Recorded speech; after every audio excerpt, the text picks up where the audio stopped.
Well, hello, happy Friday. Thank you for joining us. And I'm going to check real quick, Jane. Here I have Jane Babcock all the way from Wisconsin, enjoying Yeah. some beautiful, beautiful snow. And we're here today to bring you this monthly segment, Transitioning Like a MilSpouse. So if you're watching this for the very first time, I want to invite you to post your comments, share, tag some military spouses who might be transitioning or looking to transition in the next 2 to 3 years or so, or anyhow, anytime, because transitioning is always a thing to plan ahead. The more, the better. But Yeah. this segment, yes, this segment, Jane, is intended for us to bring just more spotlight about resources and things that us military spouses can have those discussions with our service member so we can plan and explore better how to organize all of our benefits or all of those resources available that might be an option for the military service member, for the family, for everyone. Right, Jane? Tell us a little bit what's our goal here for our segment. Well, talking about transition, as a CVSO, which is County Veteran Service Officer, accredited to fight VA on behalf of my veterans, I'm now retired. But I used to invite the spouses to come to our meetings and stuff, because if I'm going to sit down and talk to the veteran, 9 times out of 10, he's either going to be distracted with things, or when he gets home, he's going to say, well, she said something about that, but I'm not quite sure what. I find that the spouses generally listen a little closer. There are a lot of times they're the ones doing the budgeting and everything else. So they're the ones planning the financial future. And that's the biggest part of transition, is planning your financial future. Are you going to be able to afford education benefits? Does the place where you're going to live offer opportunities for work study programs through education? Is your veteran going to have disability issues? Does he need to be near an environment where he can get to dialysis easily? Things like that.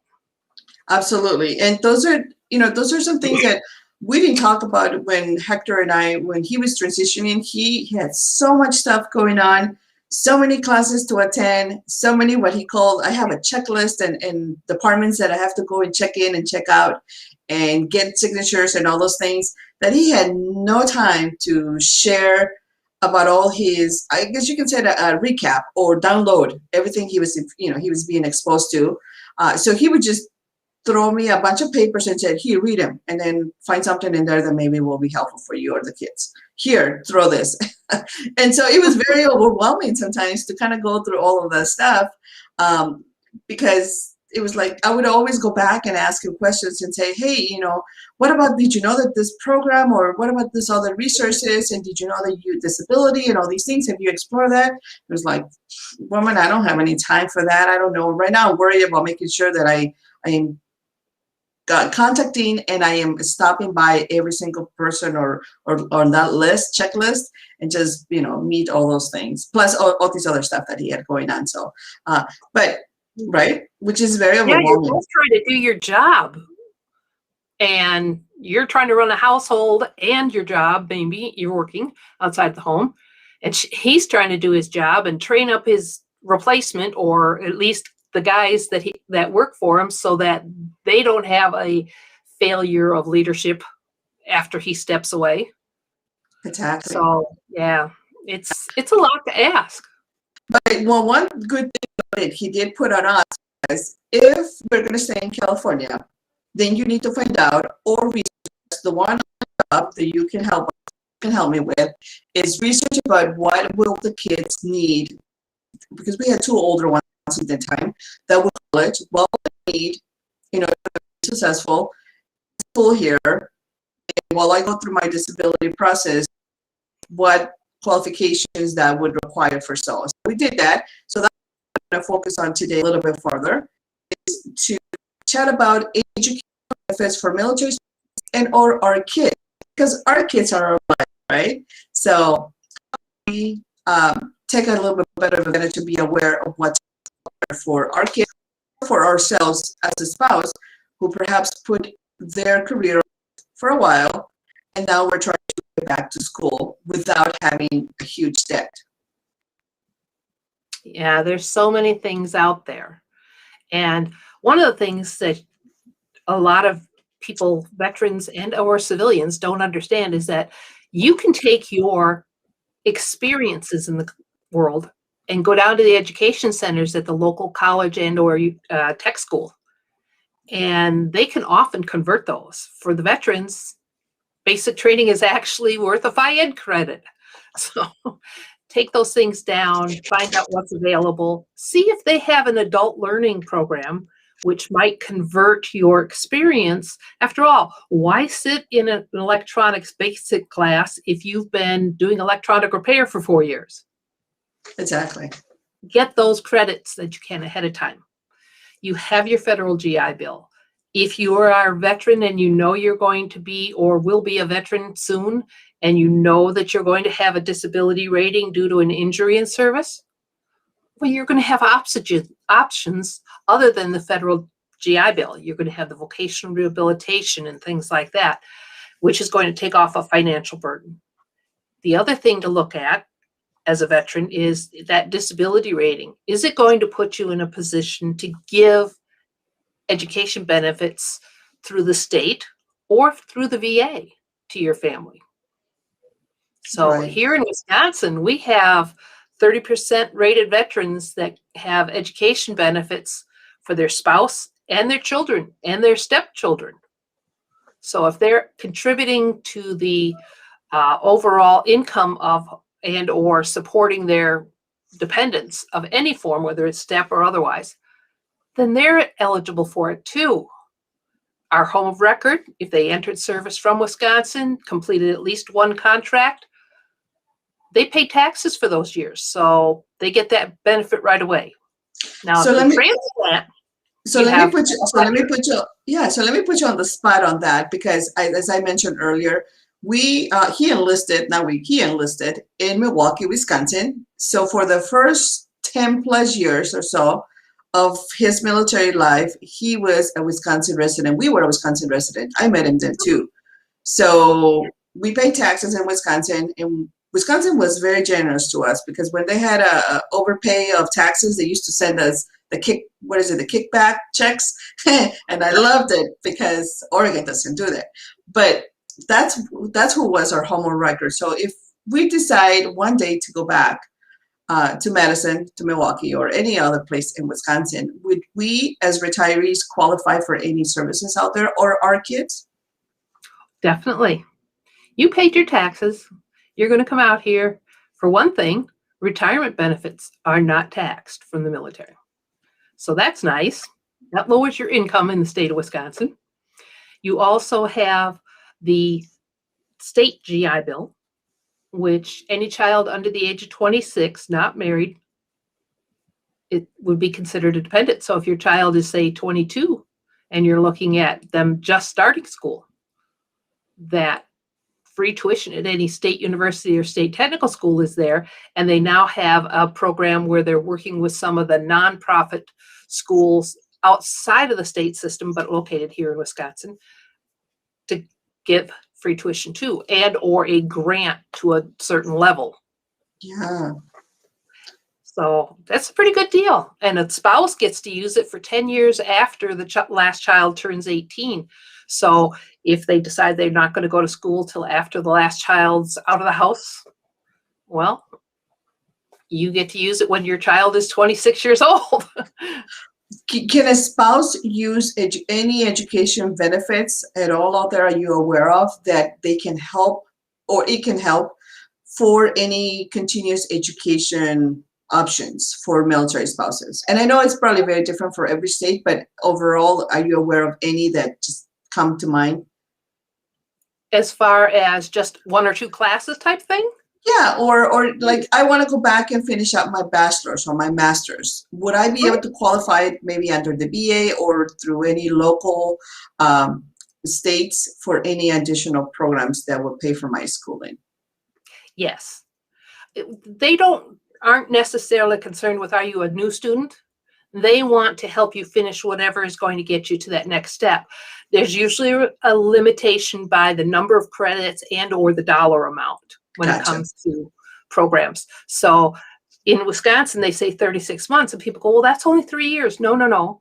generally speaking, you go to school 9 months of the year, and that's why they call it 36 months, or 128 credits, which is the average bachelor's degree. And if you are 3/4 the way done with your bachelor's degree and you only use a few credits out of it, you still have those credits you could go on toward, oh, as well as you know me, Laura, you spelled my name wrong. But the education can be used for a lot of our guys come home and they already have that bachelor's degree, you know, especially retirees. So then we turn around and we give them 4 more years to go and get that master's. That's such a good way to get back to school and just get into the routine and get back. Like you said, you know, after the last child it's gone, it's definitely a good way for you to get back into the school options, get back into your career, and not feel completely so lost that, hey, you know, I did my service, I helped my family. Now what? What's in it for me as a military spouse when I retire? Or perhaps, you know, if now my role is as a caregiver, I can still be able to complement caregiving, supporting my spouse when he continues to transition to maybe some of those medical issues, but also maybe get back into school and help myself to continue to advance into a more solid career, even in a later years in my life. You know, there's great opportunities out there. Yes, and if you're talking about a caregiver role, the Dole Foundation, they work with caregivers. That's one of the biggest foundations that push so hard to get the caregiver bill out there to supplement income. They have courses and things like that. They have network rooms where you can go and talk to each other and provide support and emotional support and things like that. They're just an awesome, awesome foundation.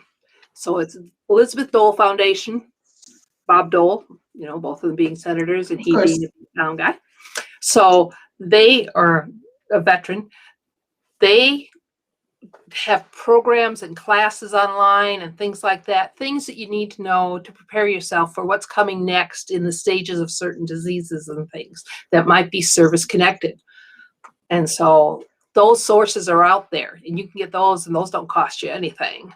So it's a lot to take in, but at the same time, as a spouse or caregiver of a veteran, you might not be able to go back to school full time, but if you could take 1 or 2 classes each semester, you can do that too, either through the federal VA or through the GI Bill from the feds and or your state benefits.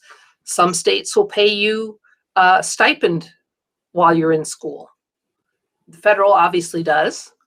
And if your veteran is 100%, again, you're back into the education benefits and stuff like that. So you may be able to extend those benefits through state benefits. Now, you mentioned earlier, for instance, being able to qualify for 30 consecutive months, right? Or 30 months of education. It's 36. 36. 4 9-month periods. And does that also? It doesn't matter if it takes you 20 years to get it. Would that also, is that also, so that they count those as, for instance, if it is part-time, if you go to school part-time or 2 hours, it's considered part of those 39 months. Right. When I first started, I was part-time. And I did the thing with going down to my school, checking to see whether or not they had an adult education program. Did they have a program where they could convert my experiences and my job training through both my civilian job, because I'm reserve retired, and all my active duty assignments and the skills I learned there. And I basically walked away with 2 associate degrees and a technical certificate by only taking 9 classes. Nice. And then I could have walked that over to a college and said, okay, how much toward a bachelor's will this count? But at that point, I was satisfied with what I had. Right. Okay. So, so overall, what tips, what process, what checklist could you give us so that we can go on and be successful in finding what's best at each state? What can we do? So if I'm watching this and I'm rewatch the replay later on, what are some of those best practices that you can share from your point of view as you've done the representative, so that I can go and find out what educational benefits are available for me? Well, how should I ask? How should I not get lost in the process? Because sometimes you call or you ask and they send you here, they send you here. But if I know exactly what I'm kind of asking for, perhaps that would lead me to the right point of contact of the right person, the right resource, so that I can really walk away with knowing how do you maximize educational benefits for military spouses. Well, one of the things I would do is I would suggest to you that you need to find the VSO or county County Veteran Service Officer, CVSO, or Tribal Veteran Service Officer, or State Veteran Service Officer that lives where you're considering. If you're trying to make that decision between Colorado and Nebraska, call both states, look them up on the website, be able to compare them side by side, call them up and say, hey, could you send me a state benefits book? Could you send me the brochure on state education benefits? Because they'll have the links on their sites. Some of them will say you got to go print it out. Others will say, sure, I'll send it to you. Call the CVSO. They're going to know about other grants and scholarships that might be going on through their local veteran service organizations. Every veteran service organization out there that I know of has a scholarship program. And some have some specifically set up for veterans. Some are specifically set up for adult learners. And others are set up for the children, like high school and stuff. You know, interview one of our veterans and write an essay, and we'll choose somebody out of the essay writers type thing. So your kids can actually start on those things ahead of time. Some are national level, like VFW, may have a national scholarship as well as a local chapter scholarship. So you can start researching those things and finding out ahead of time, as well as deciding, you know, what your veteran's situation might be health-wise. Are they going to be receiving 100% disability? You know, were they on Camp Lejeune between 53 and 87 and they've been exposed to the carcinogens that were in the water, and do they have Parkinson's? So that kind of thing. So now you've got that GI Bill for everybody through the VA. But I would definitely make that contact with the 2 or 3 VSOs in the area where you think you might land. And that information, either they can send it or the state can send it to you, and that way you can make that decision, lay them out on the table next to each other and say, well, look at all the things this state has and this state has nothing. And gee, we're going to go to Kansas City for a job. Which side of the river do we want to live on? Exactly. And that is very, you have to certainly evaluate all of those components, because at the end of the day, the job may be a good source or a good way for the time being, but I think the long-term benefits are perhaps better, right? When evaluating all of that. It's like looking at real estate. Yeah. I have 2 houses here. One my daughter and grandchildren live in. And then we have our, quote, retirement home that when we went looking for a house for her, we found this one for us and said, okay, you can stay in your childhood home.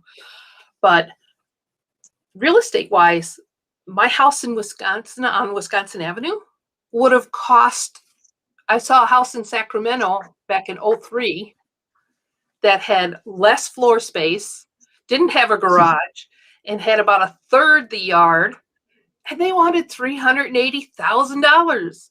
And it's $1 million now. It's $1 million now, probably, Jane.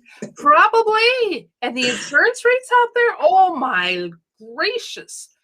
And that's the other benefit. So if you're going to look at real estate, look at prices, look at insurance costs. You know, if you're buying in Florida, if you're looking at Florida, I hope you can pay hurricane insurance. Yeah. And or the cost of hurricane windows, and you can get on that waiting list of 3 years. But look at the real estate too, because it's going to impact you financially. It may limit your ability to go back to school.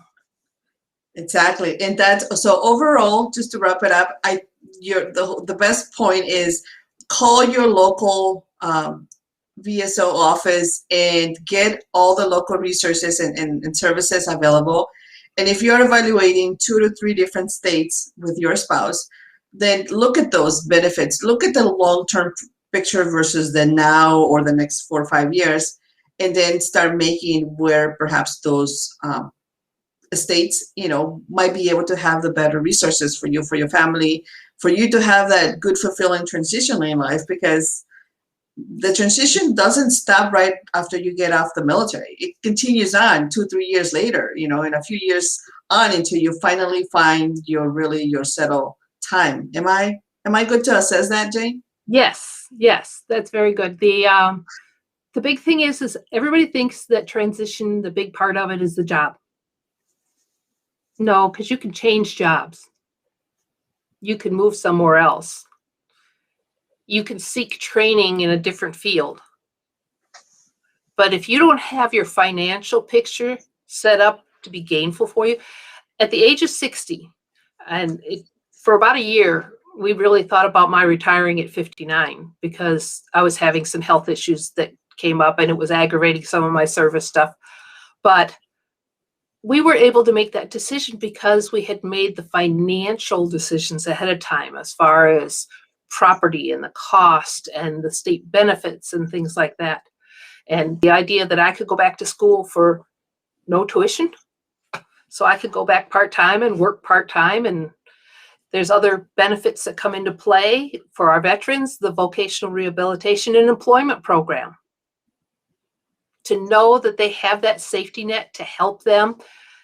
The guy that wants to be a truck driver, well, when he's a diabetic, passing out behind the wheel is not a good thing. So you're going to have to change jobs. To know that that benefit is down the road if you need it is a good thing. It's reassuring that your life can be okay. There you go. Thank you so much, Jane. And again, if you're watching this for the very first time, please post your questions, get in contact with Jane, or get in contact with us, with me, and we'll definitely follow up and post your questions under this video, and we'll bring you a new topic or something to just, the idea is for us to not solve the issue, or just is for us to sparkle maybe, or just get the conversation started, because again, this transition is so huge, it's so complex, it could be very overwhelming for you to take on, just even breaking under the barriers of the discussion with your spouse. So just get informed, get onto your local organization, your local point of contact, who is a subject matter expert. In this case, ours is Jane, and she's very accessible here for you. You can have these discussions and just ask a little bit more, educate yourself. Again, and once again, I love that point of reference that Jane just said, is looking at the long-term vision for you, when it's not just now, it's when you're 55, 65, those long-term supportive services that you will eventually have to need as you continue to merge into your civilian life. So yes. So I'm out on LinkedIn. I do have Instagram and Twitter and all that stuff, but I'm not real out there on that. I'm so busy on LinkedIn, but it's BABCOCK, Jane Babcock. Find me. I'll be happy to send you links to a lot of the VA brochures and information so that you can use it for reference later.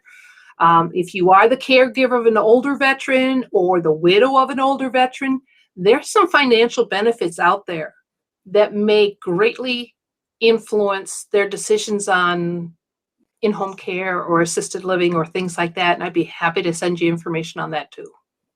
There you go. There's her name. And I did, my dyslexia switched the D for the B. So I apologize, Jane.